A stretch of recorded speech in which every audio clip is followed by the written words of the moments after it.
Many of us grew up absorbing the idea that equality was the most important and most noble goal of the large social movements pertaining to civil rights, women's rights, LGBTQ+ rights, and disability rights. This idea has led many to believe that treating people equally or the same was the destination and the final stop for these movements. Of course, equality in outcomes is indeed a worthy goal, but it turns out that treating people equally is not necessarily the best way to close uneven gaps in pay, healthcare, or educational achievement. That's because the system in which we all operate has inequities built within it. These inequities are called systemic inequities. Some inequities were intentionally built to exclude, like redlining. And some remain because current equal policies maintain old inequities, like using historical sales to value property, for example.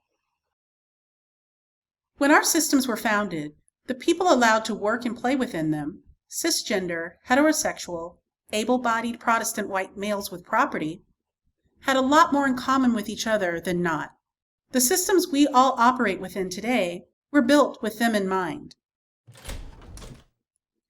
As we have opened the doors to people who are different from that historic norm, racially, culturally, by socioeconomic status, gender identity, sexuality, language, and ability status, we've become more aware of roadblocks that exist that hinder progress for folks who are different from that historically dominant group.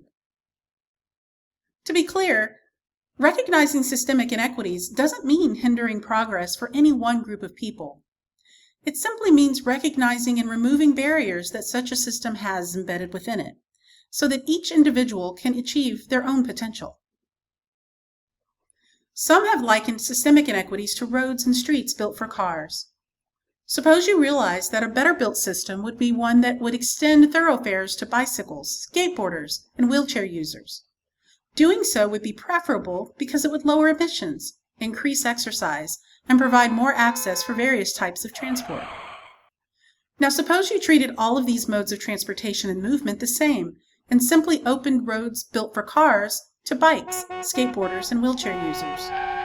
You've given these various vehicles equal access and treated them the same. But who's benefiting the most from the roads? Who will be safer? Now, how would it look to provide bicycle lanes, sidewalks, bridges, and crosswalks?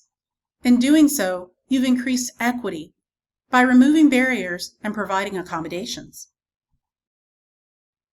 Though no analogy is perfect, this one gives you some idea about how treating everyone as if they are equal and all have the same place on the starting line does them a disservice and fails at achieving equity.